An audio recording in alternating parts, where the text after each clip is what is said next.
Hello everyone, LRon here with part 34 of my total Terraria world Annihilation. And so, as you can probably imagine, my first two characters in Hero of the Storm were Tassadar and Zeratul, both of them being Protoss. I actually really find it funny that Tassadar is one of them, because in StarCraft 2 they, for whatever reason, decided to do away with the concept of Entaro Adun and replaced it with Entaro Tassadar. And to this day, I'm still, screw that, I'm sticking with Entaro Adun. And given the history of the Protoss, there was a point where it was complete anarchy and all they did was fight each other, like just, you know, basically tribal cavemen practically. And then it was a dune that united the tribes and created the mightiness of the Protoss.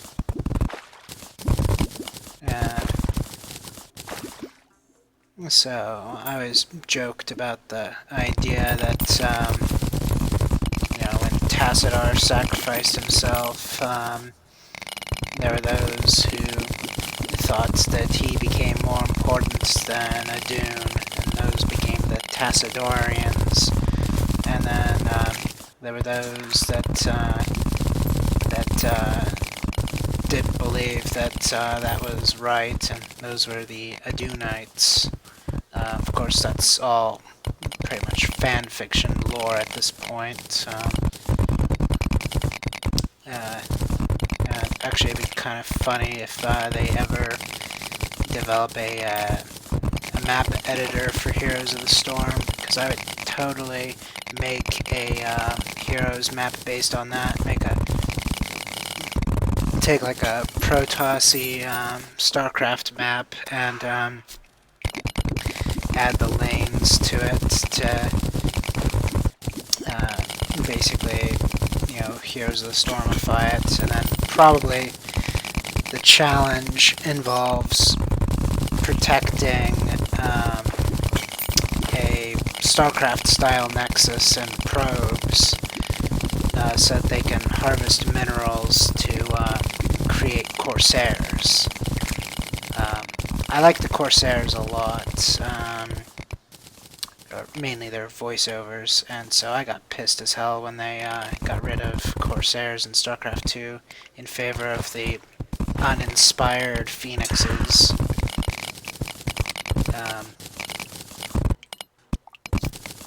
And so that's just an excuse to get the Corsairs back into the universe.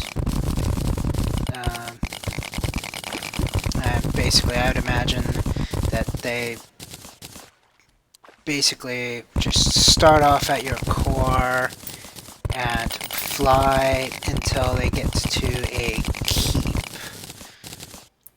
I'm imagining that keeps and the core are considered to be tall enough to be considered air, kind of like how Colossus are in StarCraft 2. But the towers, those will not be tall enough.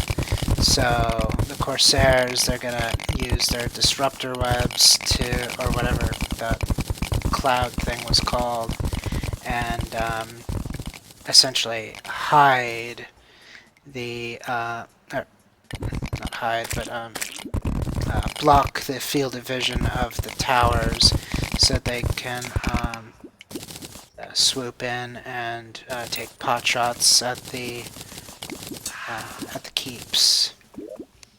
And then, of course, it would totally make sense for them to also be able to shoot any hero that has the capacity to fly. So, like Falstad, Brightwing, Zagara in Mount Form, and basically anything that's, doesn't stay on the ground. So I guess as an extension of that, people with flying carpet mounts and the Blackheart's disc mount would also qualify, at least until they get hit and they're dismounted. Then they're probably no longer flying at that point, and so they're no longer valid targets. I probably put too much thought into this. But yeah, the backstory of that map would basically be that the Adunites and the Tassadarians are fighting each other for whatever reason. Well, I guess not necessarily for whatever reason, because they think their side's right and the other side's wrong. Which seems to be a good enough reason to fight these days. I mean, the Crusades, technically speaking, you know, both Islam and Christianity follow the same God, and yet they still kill each other because they believe that their way of worshipping him is the correct way, and the other group is worshipping him the wrong way.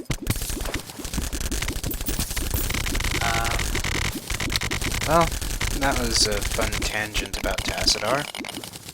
In Heroes, I pretty much picked him up as soon as I got 4,000 Jew gold, which was pretty fast, given the fact that I still had the capacity to get a bunch of guys to level 5 really quickly and daily quests and stuff, so 4,000 Jew gold only took a few days. And then Zeratul, with him, a friend of mine found out that I played Heroes and knew that I liked Protoss, so she gave me a code for Zeratul, so I actually got Zeratul for free.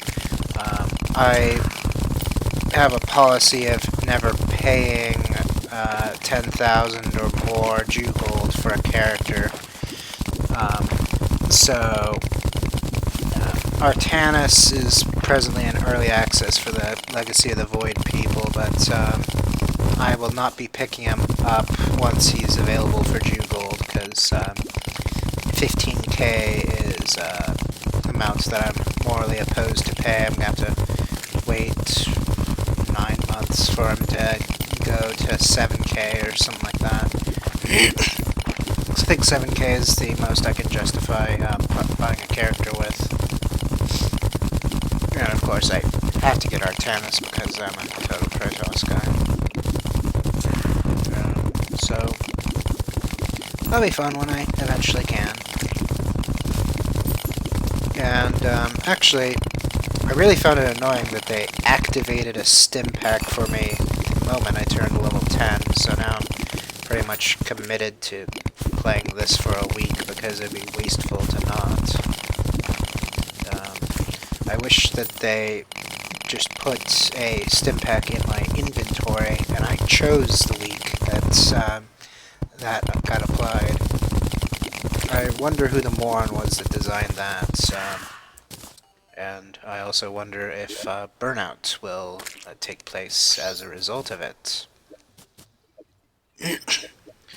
Alright, so we are now approaching the end of the cohort. We're going to move on to some Counter-Strike unlocks.